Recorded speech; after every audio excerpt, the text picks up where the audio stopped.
boa noite. Boa noite. Feriado da Independência no Brasil. O presidente acompanha o desfile militar ao lado da mulher e do filho. Temer chegou num carro fechado e evitou o contato com o povo. No 7 de setembro, em São Paulo, o público lota o Sambódromo e Alckmin e Dória ficam lado a lado após dias de troca de farpas. O grito dos excluídos na capital paulista. Houve protestos contra as reformas da Previdência e do Trabalho. Após a divulgação de novos áudios, Joesley Batista e outros 2 delatores da JBS Friboi prestam novo depoimento a Rodrigo Janot. Eles explicam por que nas gravações indicam que omitiram informações.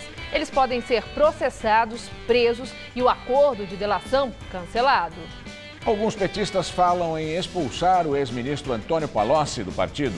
Em depoimento ao juiz Moro, ele afirmou que Lula recebeu propinas da Odebrecht e que Dilma sabia da corrupção na Petrobras. Os ex-presidentes negam e acusam Palocci de mentira. Furacão Irma causa mais destruição no Caribe e avança para a República Dominicana, Haiti e Cuba. Pelo menos 11 pessoas já morreram. O Jornal da Gazeta está no ar.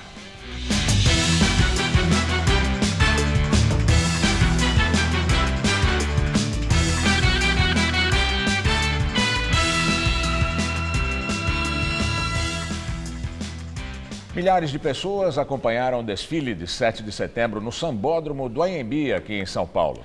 No palanque, o governador Geraldo Alckmin e o prefeito João Dória estiveram juntos pela primeira vez depois de uma semana de especulações e troca de farpas entre eles. O desfile em comemoração aos 195 anos da independência do Brasil levou para as arquibancadas do Sambódromo do Anhembi muita gente disposta a mostrar sua paixão pelo Brasil.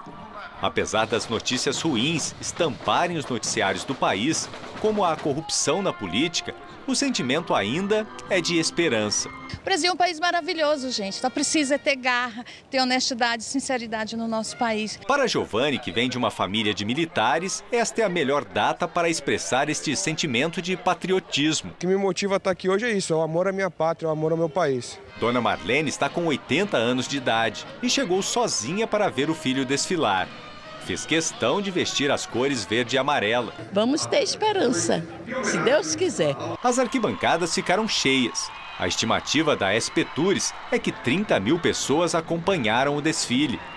Esse pequeno grupo fez um protesto pedindo a intervenção militar. Cerca de 8 mil pessoas passaram pela avenida, entre civis e militares, do Exército, da Marinha e da Aeronáutica, além de integrantes das polícias federal, rodoviária, militar e civil. Após assistir ao desfile, o governador Geraldo Alckmin e o prefeito João Dória, ambos do PSDB, deram uma rápida entrevista coletiva. E os temas políticos não ficaram de fora. Os dois apareceram juntos depois de vários eventos separados. As ausências foram notadas em uma semana em que se especulou uma possível saída de Dória do PSDB para disputar as eleições para presidente.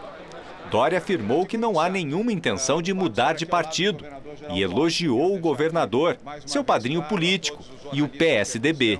A minha admiração, o meu respeito, meu melhor sentimento ao Geraldo Alckmin como cidadão, como pai, como brasileiro, como gestor, como homem público e como integrante do meu partido, o PSDB. Os tucanos também comentaram o depoimento do ex-ministro Antônio Palocci ao juiz Sérgio Moro sobre a relação entre a Odebrecht e os governos Lula e Dilma. Sepulta qualquer imagem de alguém que pretenda seguir uma carreira pública dizendo ser honesto, dizendo ser decente. Alckmin também considerou a delação de Palocci grave e disse que a polarização entre PT e PSDB já foi superada.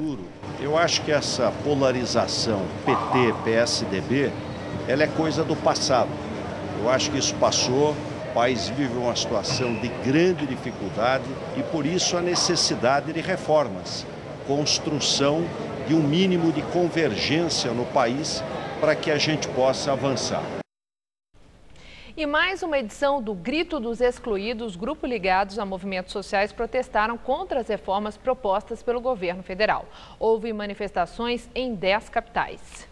A 23ª edição abordou o tema por direitos e democracia e contou com muitas críticas aos governos do presidente Michel Temer e também do prefeito de São Paulo, João Dória. Integrantes de diferentes movimentos sociais se reuniram na Praça Oswaldo Cruz, na Avenida Paulista, e também na Praça da Sé, no centro.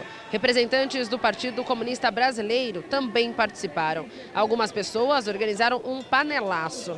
Os manifestantes pediram melhores condições de saúde, moradia e divisão de terras, além de criticarem políticos como Michel Temer, Geraldo Alckmin e João Dória. Fora Dória, São Paulo não é seu, São Paulo é nosso, São Paulo pertence à população. Em Brasília, o presidente Michel Temer assistiu ao desfile da independência ao lado de Marcela Temer e o filho, Michelzinho. Temer recusou o carro aberto e evitou o público. O presidente chegou às 9 horas em carro fechado e assistiu ao desfile ao lado do presidente da Câmara, Rodrigo Maia, do DEM, e do presidente do Senado, Eunício de Oliveira, do PMDB. Tradicionalmente, as comemorações da independência são abertas com desfile num Rolls Royce conversível, mas Temer decidiu chegar num carro fechado, preto. Segundo a polícia, 20 mil pessoas acompanharam o desfile.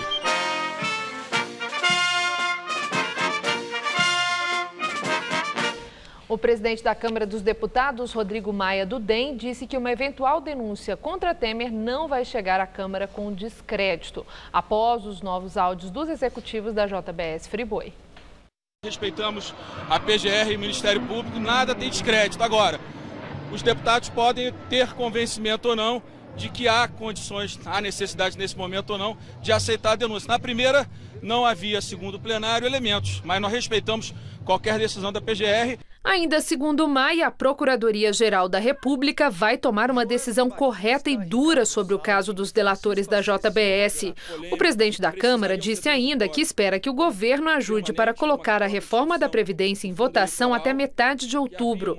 A matéria é prioridade do Palácio do Planalto. Nesta semana, Maia chegou a dizer que o governo não teria votos suficientes para aprovação do texto.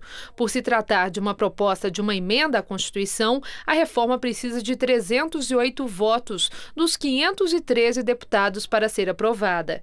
E quem falou também sobre as delações da JBS foi o ministro da Secretaria-Geral da Presidência, Moreira Franco.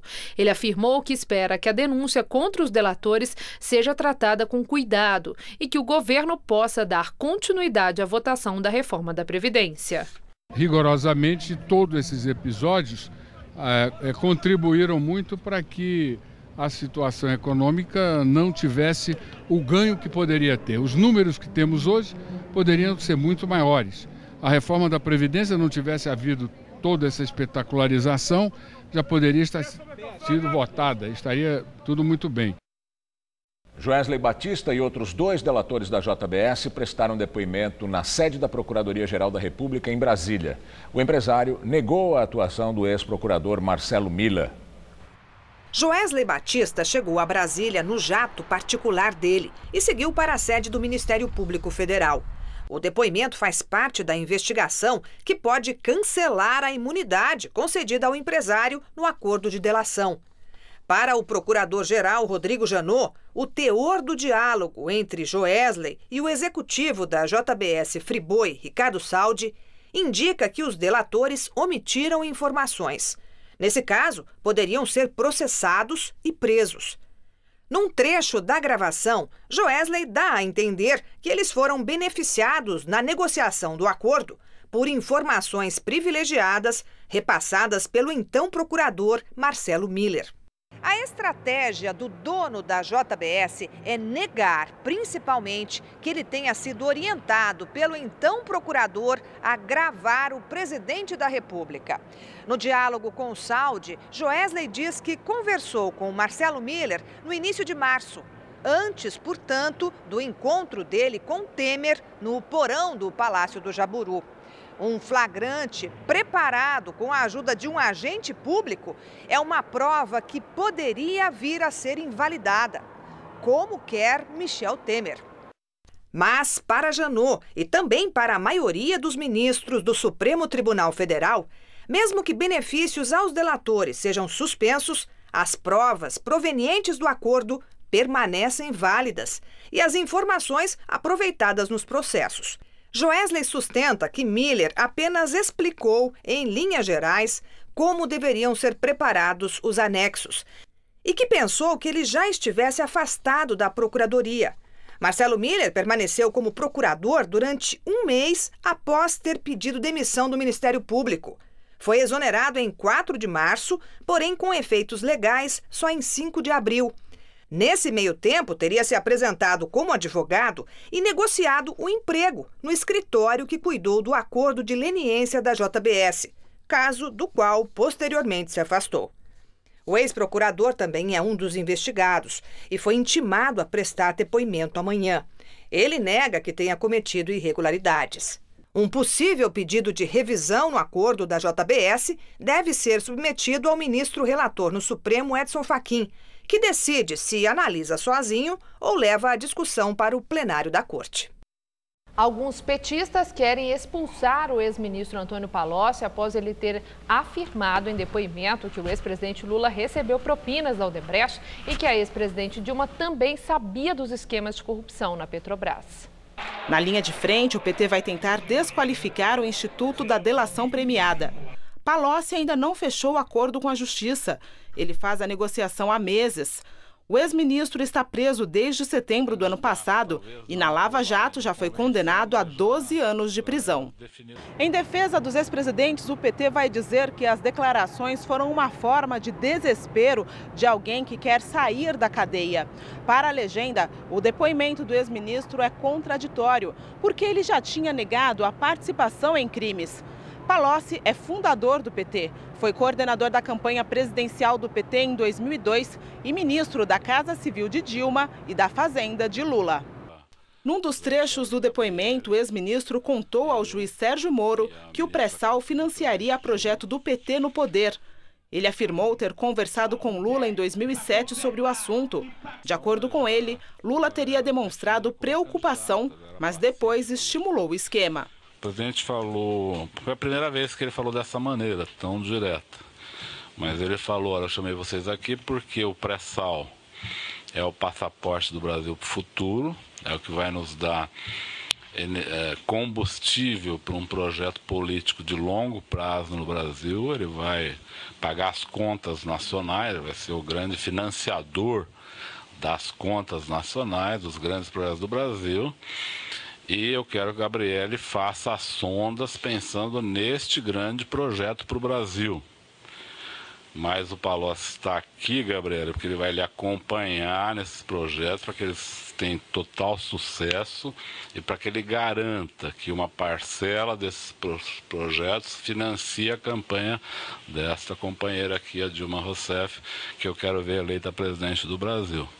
Ao longo do depoimento, Palocci disse que Lula tinha um pacto de sangue com Emílio Odebrecht, que envolvia um pacote de propina, e que faziam parte um terreno para o Instituto Lula, o sítio para uso da família do ex-presidente, além de 300 milhões de reais.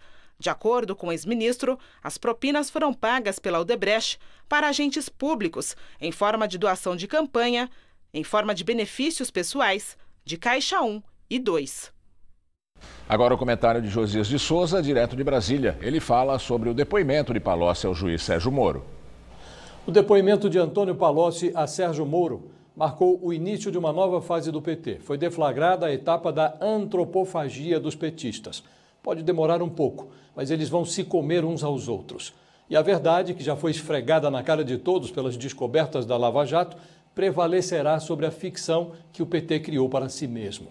Palocci ambiciona um acordo de delação, mas a Força-Tarefa de Curitiba dá de ombros. O Marquês do PT é um candidato a colaborador tardio. Seu depoimento estarrece pela confirmação dos podres, mas não traz novidades. O procurador Carlos Fernando dos Santos Lima, que integra a Força-Tarefa de Curitiba, me disse que Palocci está longe de ser admitido como um delator. Ele está numa fila que inclui muitos outros pretendentes a colaborador. A essa altura, a Lava Jato já pode se dar ao luxo de dispensar confissões rasas. Palocci comeu o resto de pretensão presidencial que havia em Lula, aproximando o personagem da cadeia e de uma segunda condenação criminal. Palocci também mastigou o que restava da imagem de Dilma. Madame já começa a falar numa candidatura ao Legislativo. Ela ambiciona não o mandato, mas o foro privilegiado. Dilma sofre de morofobia. O que inquieta o PT não é o que Palocci já disse, mas o que ainda pode revelar no seu processo de conversão em antropófago companheiro. Boa noite. E daqui a pouco, Maria Lídia Flandro entrevista Vera Chaia, professora e pesquisadora da PUC de São Paulo, sobre a crise política. Uma câmera de segurança do Morumbi registrou em dezembro do ano passado 2 dos 10 integrantes da quadrilha que foram mortos no último domingo, atirando com fuzis, no que seria uma outra ação do grupo. Os 2 homens que aparecem nas imagens seriam os líderes da quadrilha especializada em roubo a residências. Os 2 fazem diversos disparos com fuzis. O vídeo foi registrado no dia 3 de dezembro do ano passado. Segundo a Secretaria Estadual da Segurança Pública, eles estariam trocando tiros com os policiais militares. No último dia 3, Misael Pereira Bastos, o Sassá, e Felipe Macedo de Azevedo, o Miojo, e mais 8 assaltantes foram mortos em confronto com policiais civis, também no Morumbi, bairro nobre da Zona Sul de São Paulo. O grupo, que era monitorado pela polícia, teria invadido uma residência com 4 fuzis, 3 revólveres e 2 pistolas. O confronto com a polícia, que resultou nas 10 mortes, foi durante a fuga do bando. Mais uma madrugada violenta em São Paulo. Segundo a Polícia Militar, 3 pessoas foram mortas a tiros em um intervalo de apenas 3 horas na zona sul e oeste da cidade. Uma das vítimas foi um jovem de 26 anos, baleado na cabeça ao tentar escapar de um assalto. Ele estava com a namorada dentro do carro em Santo Amaro quando foi abordado por 2 assaltantes. As outras 2 vítimas foram um morador de rua de 32 anos, baleado na Vila Mariana, e um travesti de 38 anos morto na Barra Funda. Nenhum suspeito envolvido nesses crimes foi preso até agora. Em Santa Catarina, a Polícia Civil faz operação contra a facção criminosa responsável por diversos ataques na última semana. Foram cumpridos 47 mandados de prisão. Desse total, 29 pessoas já estavam detidas e outras 18 foram presas. A ação para tentar prender os responsáveis pelos ataques contra prédios e agentes da segurança pública foi batizada de Operação Independência. Desde quinta-feira até ontem foram registrados 52 ataques em 31 cidades de Santa Catarina. Bases da PM, delegacias, casas de policiais foram alvejadas, carros e ônibus incendiados. Segundo a Polícia Civil, a operação contou com a ação de mais de 300 policiais. A gente deixou para sair de São Paulo hoje à tarde rumo ao litoral e ao interior do estado. A repórter Carla Rodeiro está na rodovia dos Imigrantes e tem novas informações. Olá, Carla.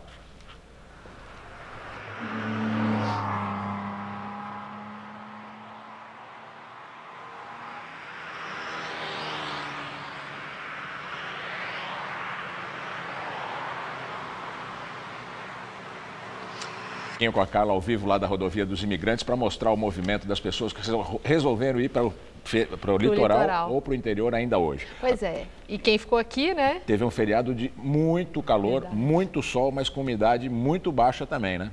Na capital, né, como falamos, a umidade ficou entre 20% e 30%. Mas será que essa situação melhora? É o que todo mundo quer saber. Vamos ver com Luciana Magalhães, que traz os detalhes da previsão.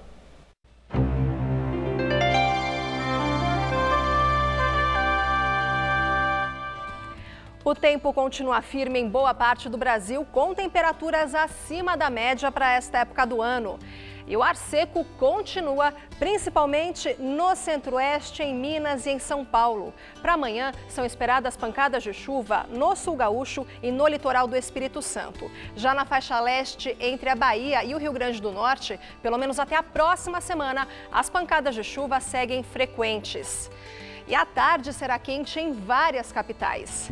Em Brasília, por exemplo, sol forte e máxima de 31 graus. Em Curitiba, máxima de 28 e nada de chuva. Em Fortaleza, calor de 32 graus. E no Rio de Janeiro, máxima de 30. No estado de São Paulo, calor à tarde e ar seco. A temperatura sobe rapidamente e a umidade do ar fica baixa nas horas mais quentes do dia em todas as regiões. No centro-oeste, máxima de até 35 graus em Votuporanga e de 32 em Araçatuba. No norte paulista, máxima de 33 em Araraquara e de 32 em São Carlos. E vai dar praia amanhã, pois a máxima sobe para os 27 graus e não chove. Aliás, a chuva não deve dar as caras tão cedo. Na capital, os próximos dias continuam abertos e ensolarados. Amanhã e sábado, os termômetros podem chegar aos 30 graus. E no domingo, máxima de 29 graus. O Ipiranga, bairro da Zona Sul de São Paulo, é conhecido não só pela participação na independência do Brasil, mas também porque abriga o mais importante museu de história do país. No próximo dia 23, o bairro completa 433 anos de vida. E o Jornal da Gazeta foi conhecer um dos xodós da região, o Clube Atlético Ipiranga, que tem 111 anos de muitas histórias desconhecidas do grande público. No bairro, os nomes das ruas lembram o fato histórico. Como cenário do grito de Dom Pedro I pela independência, o Ipiranga ficou famoso. Ganhou monumento e museu, o vizinho mais imponente. Perto dali, outro patrimônio do bairro, o Clube Atlético Ipiranga, fundado em 1906. Sérgio é o associado mais antigo. Frequenta o Ipiranga há quase 80 anos, desde quando ele era criança. Foi atleta da equipe de basquete por mais de uma década e um dos poucos que permaneceram quando o clube foi despejado da antiga sede em 1953. Não tinha quadra para onde treinar. Então a gente ia treinar, ligava para os adversários, dizendo se podia treinar lá junto com eles. Então a gente fazia um jogo-treino. No clube foi de treinador a motorista quando precisava. Eu tinha uma Kombi e eu levava as equipes infantil e juvenil na minha Kombi para jogar fora quando o jogo não era aqui, sem ganhar nada. Em competições pelo Ipiranga, a trajetória de Eurides também foi de vitórias. Ela ainda treina toda semana, faz parte da equipe feminina de bocha. Conta que quando começou em 1970, o esporte não era para mulher. Que a minha mãe veio na minha casa e a minha secretária falou que eu tinha vindo treinar bocha. Só faltou ela me bater, né? Não tinha mulher e era jogo de botequim. No clube faz o que for preciso, diz ela. Organiza passeios, já costurou para os pobres e depois de quase 50 anos nessa convivência, enxerga nos outros associados uma família. A gente treina, a gente brinca, a gente joga. Tem uma turma que joga baralho, eu não jogo porque eu não sei. Mas eu vou chegar lá ainda. Vai aprender a jogar? Vou aprender a jogar baralho. Tem que aprender, né? Tem que preencher o dia. Na quadra, o treino da garotada lembra que o clube nasceu com o time de futebol e ainda almeja o sucesso do passado. Qualquer time que vier aqui, a gente vai conseguir brigar. Você acha que vocês ganham do Corinthians? Acho que a gente ganha. Se a gente manter muita garra e dedicação, a gente ganha. O Clube Atlético Ipiranga era um time popular e de expressão no futebol paulista. Assíduo nos campeonatos, nunca conquistou um título, mas chegou perto. O auge foi nos anos de 1930, quando o Ipiranga foi vice-campeão paulista por 2 anos consecutivos. Daqui também saíram muitos craques. Um dos que vestiram esta camisa foi o goleiro Barbosa, titular da seleção brasileira na Copa de 1950.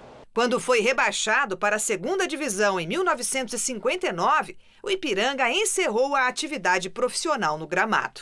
É um clube que até hoje ainda consta do ranking do futebol paulista. É um dos clubes fundadores da Federação Paulista de Futebol, tanto que você vê o logo do Ipiranga no portal da federação lá na Barra Funda, e é um clube histórico, né? Na verdade, a história do Ipiranga está vinculada à história do futebol paulista. O ministro da Justiça, Torquato Jardim, afirma que há 3 nomes para substituir o atual diretor-geral da Polícia Federal, Leandro Daiello, que comandou até agora toda a Operação Lava Jato e oficialmente vai se aposentar. Mas em entrevista à rádio CBN, Torquato citou apenas um deles, o delegado Rogério Galoro, diretor executivo da PF. De acordo com o ministro, a mudança do diretor-geral faz parte de um plano para tornar a Polícia Federal mais moderna e com mais presença no exterior. Dentro da polícia, alguns setores têm medo de que haja um enfraquecimento da Operação Lava Jato. Ministra Rosa Weber, do Supremo Tribunal Federal, autoriza inquérito contra o governador do Rio Grande do Norte, Robson Faria, e do filho, o deputado federal Fábio Faria, ambos do PSD. O pedido de abertura da investigação partiu da Procuradoria-Geral da República, com base nas delações dos executivos da JBS Friboi. Robinson e Fábio Faria são acusados de corrupção passiva e de usar Caixa 2 nas campanhas eleitorais. De acordo com Ricardo Saldi, os dois receberam doações não declaradas à Justiça Eleitoral. Aos procuradores, o delator disse que o grupo JF repassou 10 milhões de reais. Uma parte foi para o PSD, outra por meio de um supermercado de Natal para um escritório de advocacia com notas fiscais frias.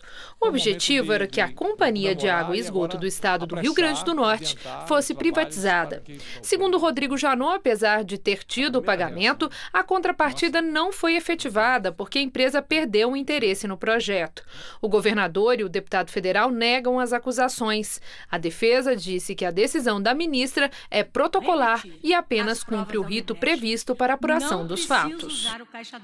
Vamos agora ao comentário de economia com Denise Campos de Toledo. Em meio a toda a crise política, a economia vai ganhando fôlego. São vários sinais de continuidade de uma retomada gradual da atividade com melhoria da condição para a população. Parece exagero, com o desemprego atingindo mais de 13 milhões de brasileiros. Mas há uma maior geração de vagas, inclusive. A taxa de desocupados caiu. Vamos a outros dados. O PIB do segundo trimestre foi pequeno, 0,2%, mas surpreendeu positivamente e levou a uma revisão para melhor da projeção para o ano. A inflação de agosto, IPCA de 0,19%, veio abaixo do esperado, levando também a uma revisão para baixo da inflação anual. Essa perspectiva ajudou no novo corte da taxa básica de juros para 8,25% ao ano, decidido ontem pelo Comitê do Banco Central, colocando a Selic, a taxa básica, no menor patamar desde 2013. Essa combinação leva à melhoria da condição da população que eu falei.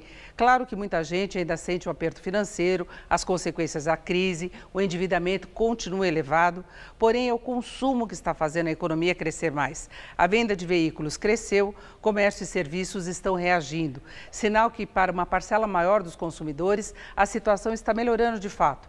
Falta ainda muita coisa para consolidar esse processo. As contas públicas ainda estão bem ruins. Só que se a economia reage, a arrecadação também deve reagir, trazendo algum alívio.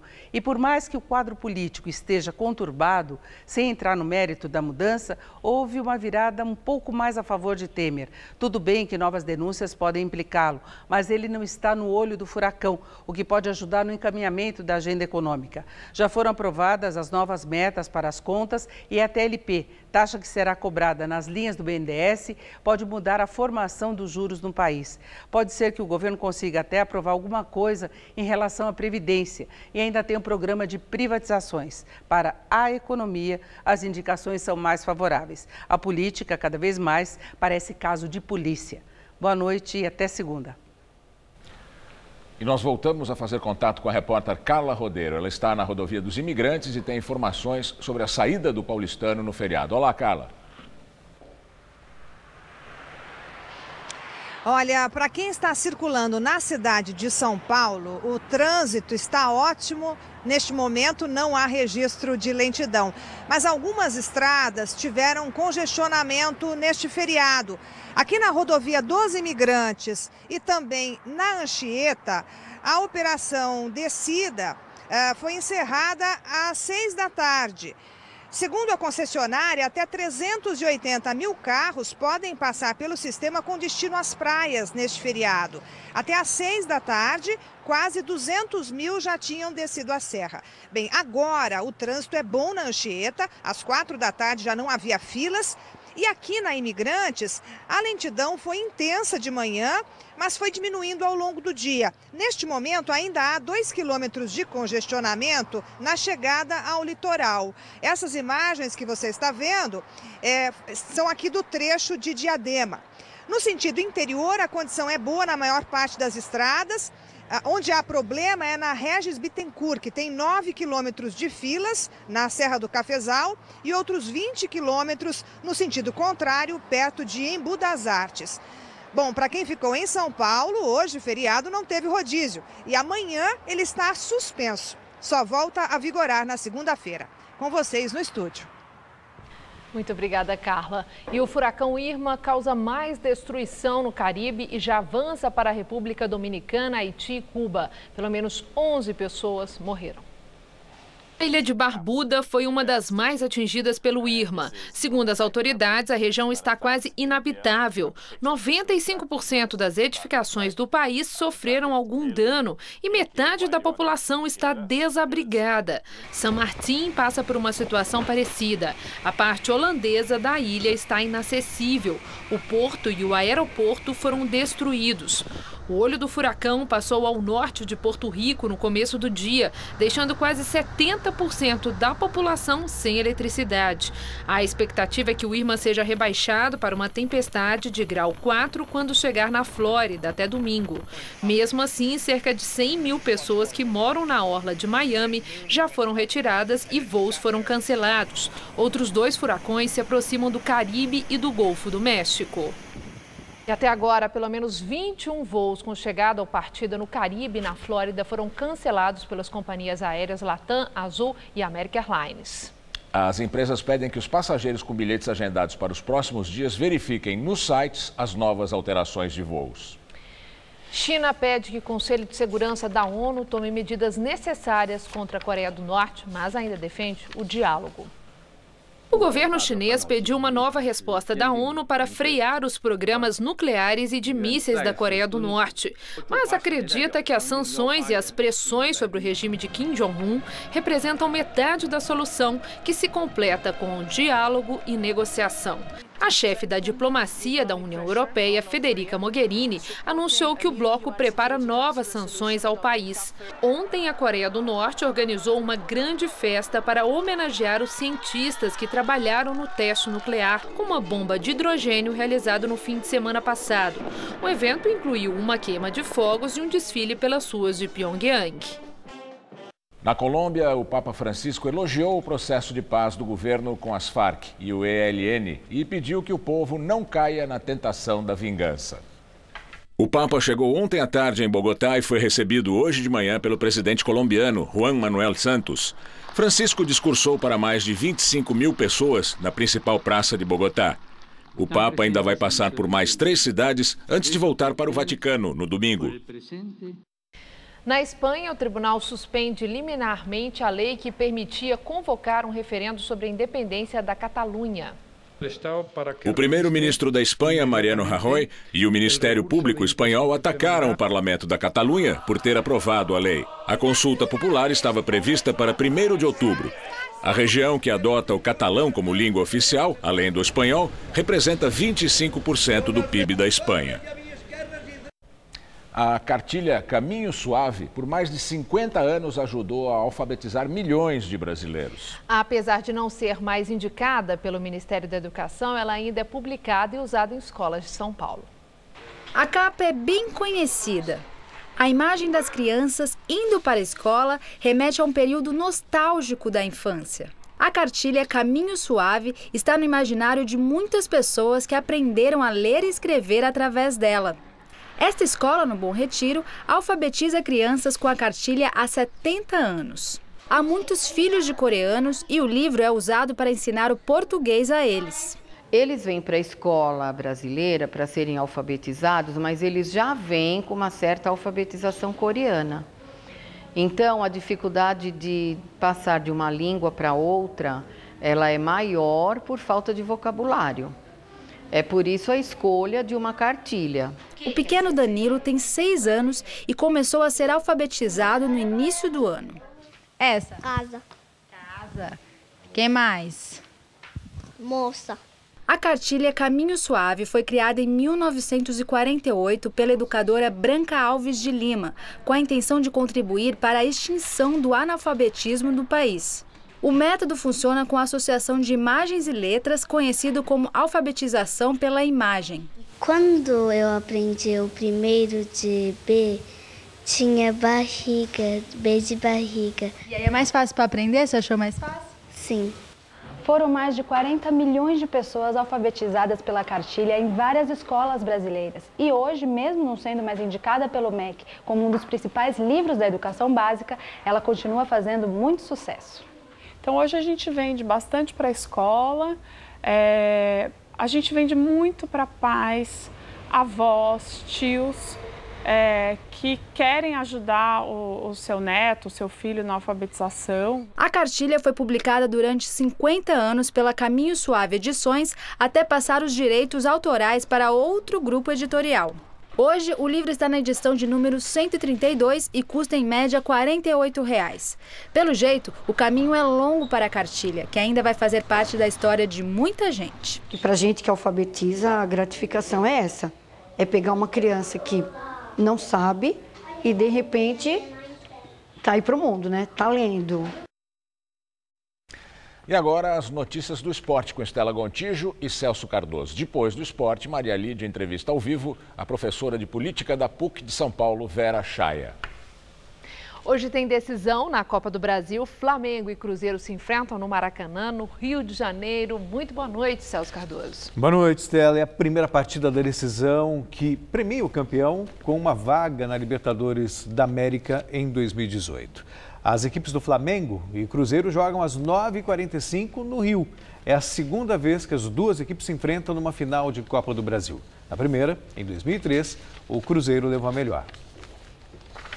Antes sabem que o estádio é um forte aliado rubro-negro nesta disputa. Certamente o Maracanã vai estar pulsando, como tu usaste o termo.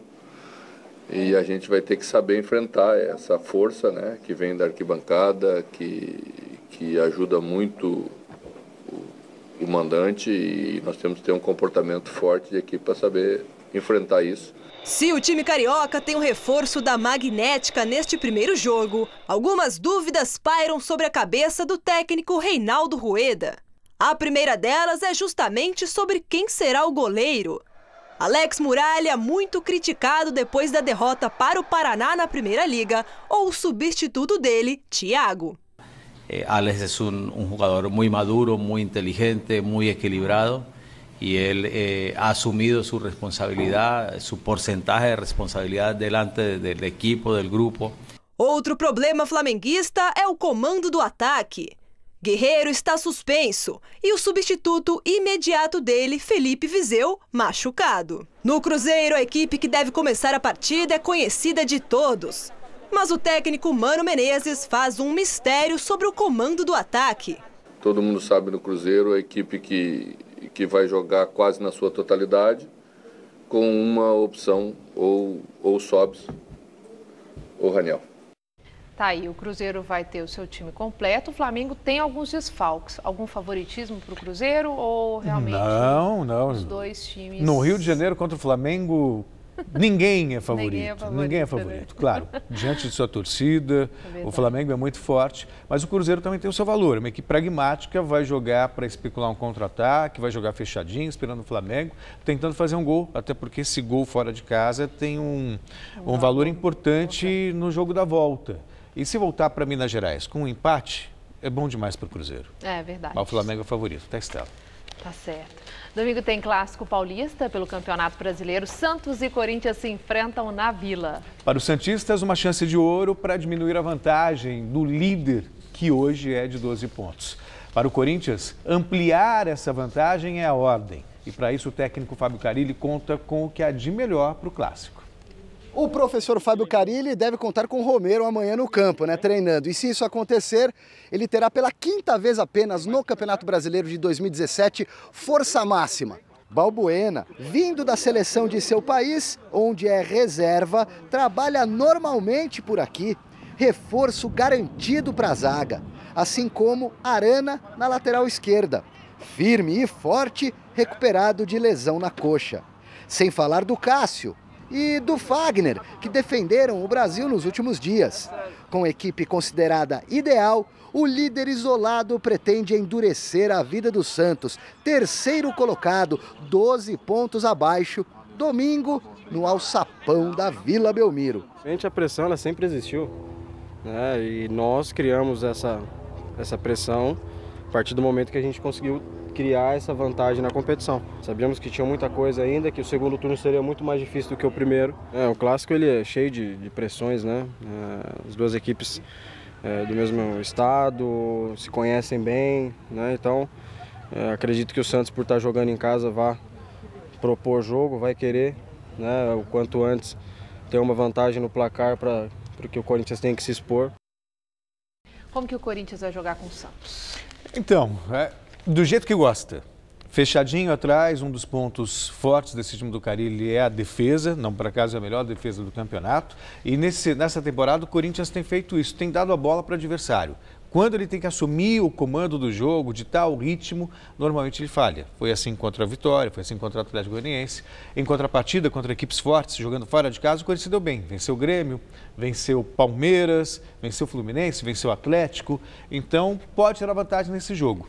Tem um outro detalhe importante também. O Santos, logo em seguida, tem um jogo pela Libertadores da América, jogo difícil. Então, está com a atenção dividida. O Corinthians está focado só no clássico. Tem um leve favoritismo. Saiu do muro aí, né, Celso? Quando é o caso, né? Leve favoritismo do Corinthians, então. Obrigada, tá bom? Celso. Uma boa noite para você. Com você, Gamberini. Uma ciclofaixa foi inaugurada na zona oeste de São Paulo com 7 quilômetros de extensão. Montada aos domingos e feriados, ela vai da Avenida Sumaré ao Parque do Ibirapuera. Na Avenida Sumaré, na Zona Oeste, a ciclofaixa de lazer, que funcionava apenas até a altura da Rua Lisboa, agora tem continuação até o Parque do Ibirapuera. A partir de hoje, todos os domingos e feriados nas avenidas Henrique Schaumann e Brasil vão ser assim, repletos de bicicletas. Com o novo trajeto, a Zona Oeste ganhou 7,4 quilômetros de espaço para as bikes. Bem legal, né? Que agora ela interliga a Sumaré ao parque, né? E não fica interrompido o caminho. O problema é que na chegada ao Parque do Ibirapuera, a via especial acaba bem em frente ao Monumento às Bandeiras e não vai até dentro do parque. É porque ali nós não podemos jogar a faixa para a direita, porque ela vem toda pela esquerda. O ciclista, pelo Código de Trânsito Brasileiro, quando atravessar um semáforo, como pedestre, ele precisa desmontar e empurrar a bicicleta pela segurança dos pedestres. Isso é uma regulamentação de lei federal. No futuro, ele poderá ir pela República do Líbano e alcançar o Parque do Ibirapuera, então, pelo portão da República do Líbano, sem nenhuma dificuldade adicional. Com a extensão, a cidade passa a contar com pouco mais de 121 quilômetros de ciclofaixas de lazer, além dos 468 quilômetros de vias fixas. Uma cidade como São Paulo, onde o trânsito é muito intenso e tudo, né, eu acho que precisa conciliar, tá? Essas questões, né, do pedestre, do ciclista, dos carros, então tá tudo bem. Enquanto os ciclistas comemoram lá na Avenida Brasil, os moradores aqui de Guarapiranga, na Zona Sul, reclamam. Isso porque a ciclofaixa de lazer, com 11 quilômetros de extensão, montada desde 2012 aqui na Avenida Atlântica, não vai mais ser ativada já a partir de hoje. É ruim, né? Porque você vai andar aqui, ó, junto com os carros. A Secretaria de Esportes e Lazer da capital explicou a decisão. Ali o uso era muito pequeno. Cada vez mais vinha diminuindo. A Atlântica já tem a ciclovia fixa, então continua lá, as pessoas podem continuar usando. Daqui a pouco, Maria Lídia entrevista a professora de política Vera Chaia da PUC de São Paulo sobre a crise no país. Até já. Na entrevista do dia com Maria Lídia Flandoli, o impacto da reviravolta da delação da JBS sobre o cenário político. Entrevisto Vera Chaia, professora de política e pesquisadora do Núcleo de Estudos em Arte, Mídia e Política da PUC de São Paulo. Muito obrigada, Vera Chaia, por estar conosco. Bom, o escândalo dessas gravações dos delatores do delator da JBS, tudo isso somado ao surpreendente depoimento do ex-ministro Palocci, além das denúncias de Rodrigo Janot, contra a cúpula do PT, o ex-presidente Lula, ex-presidente Dilma, tudo isso. Como é que esses fatos afetam o PT e os partidos de esquerda no Brasil? Eu acho que no caso é dirigido exclusivamente para o PT, tá? Por quê? Porque o Palocci nós já estávamos prevendo que ele iria fazer uma delação, né? Ou que ele iria contar toda a verdade. Ele já havia manifestado essa vontade para o juiz Sérgio Moro e aí, inclusive, ele falou, olha, se o senhor quiser, eu falo, o senhor vai ter um assunto por mais um ano, né? Então, já era esperada, né, essa entrevista e essa delação. No caso, eu acho que atinge diretamente, sim, o ex-presidente Lula e a ex-presidente Dilma, né? E a fala dele foi uma fala realmente muito estranha pelo seguinte, ele fala que ele participou, que ele estava presente, né? Mas como se ele tivesse assistindo o fato e as relações de cima. Ou seja, ele foi uma pessoa envolvida, ele também recebeu propina, ele também teve envolvimento, caso esses fatos que ele relata sejam confirmados. Então é como se ele estivesse prestando um grande serviço à nação, sendo que ele já estava envolvido e já tinha presença marcada. Um mártir. Exato, não era mártir, né? Como se ele fosse o salvador da pátria, falando em em sangue, como se... Pacto de sangue. Pacto de sangue. Pacto de 300 milhões. Falei banco de sangue. O acordo pacto de sangue. Pacto de sangue, como se ele não estivesse envolvido. Então, acho que é muito complicado você pensar numa delação desse tipo, né? Mas tem efeitos, né? Então, a gente pensa, este é ano pré-eleitoral. Com certeza tem efeitos. Então, tem muita gente no próprio PT dizendo que foi uma pá de cal na candidatura do Lula. Há quem diga que foi uma bomba. Então, as expressões que estão aparecendo têm esse tom. O PT já deve considerar um plano B, pensar em investir numa candidatura alternativa, Fernando Haddad, por exemplo? Eu acho que isso deveria ter sido pensado há muito mais tempo, né? Acho que existe um desgaste da figura do ex-presidente Lula, exatamente ele circulando pelo Brasil, acho que ele tem um apoio expressivo por parte de setores da população, mas eles têm que pensar no futuro, ou seja, o PT não é só Lula, né? Existem novas lideranças, eu acho que você citou o caso de Fernando Haddad. Quem é outra? Que eu conheça, de maior expressão, realmente é o Fernando Haddad. O Padilha seria uma alternativa de nome nacional, foi ministro e tal? Alexandre Padilha, não sei o fôlego que ele teria. Ele foi candidato a governador, né? Nas últimas eleições de São Paulo. E não teve uma votação nem um pouco expressiva. Bom, mas o clima está horroroso, sim. As denúncias somadas, né, depoimento de Palocci e as denúncias do Janot sobre esses presidentes Lula e Dilma e a cúpula do PT e agora Palocci, que era do governo, braço direito de Lula, né, um homem da maior importância no governo dele, com essa habilidade que ele tinha de interlocução no mercado financeiro, com empresários, essa coisa toda no país. Um nome alternativo como Fernando Haddad, seria um risco muito grande para Haddad? Seria o risco dele se imolar em praça pública numa condição tão adversa? Eu acho que não dá para prever agora, né? As eleições são no ano que vem, então muita coisa pode mudar. E o Fernando Haddad teve uma atuação muito boa enquanto governante, né? O problema do Haddad, e ele também reconhece isso, inclusive nas propagandas do horário gratuito de propaganda eleitoral, que ele não se comunicou, ou seja, ele não expôs para a população tudo aquilo que ele fez. Então, acho que faltou um grupo político, um grupo de comunicação que fizesse esse... E há tempo para isso? Se ele, eventualmente, Haddad for alternativo? Nós estamos o quê? Há um ano. Para construir um nome nacional? Eu acho que dá. Dá. Dá. O Dória não era ninguém. do ponto de vista... Mas é bom de marketing político. Nossa, ele só faz marketing, viaja, vai para os...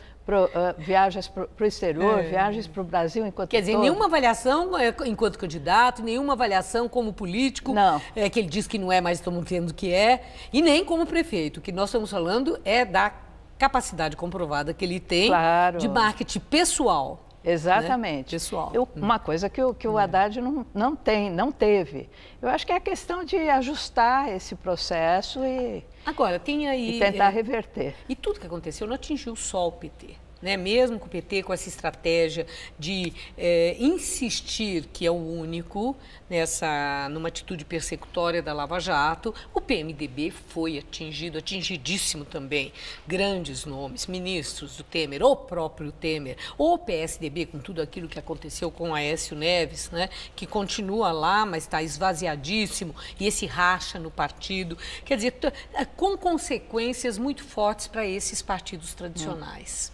Nesse sentido, nós temos aí uma abertura de caminho para aquele chamado o novo na política.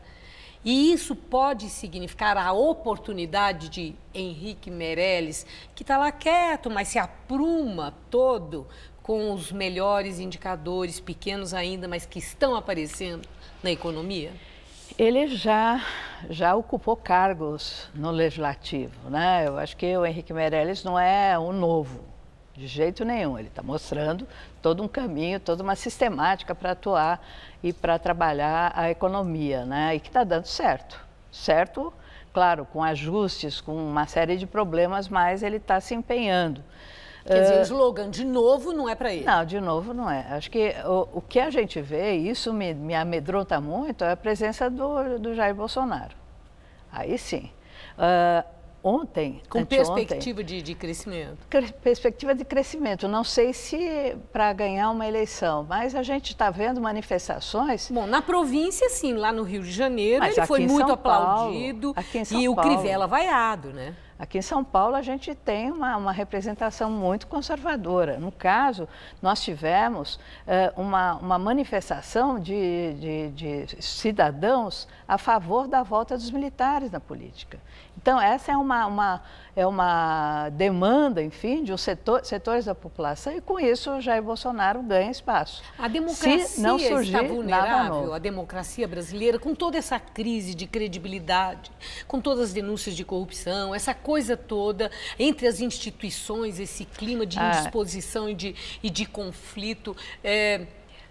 Existe uma ameaça à democracia do Brasil?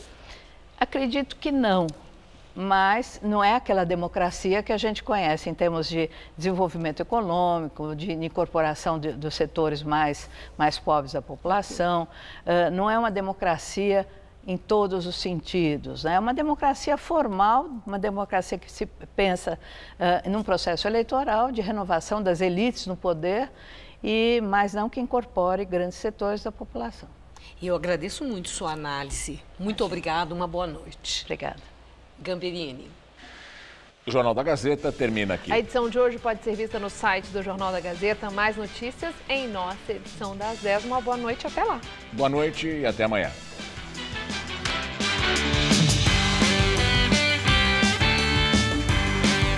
Sua noite está precisando de um tempero a mais? A gastronomia mineira tem de sobra. Confira no Todo Seu de hoje, 10h30 da noite.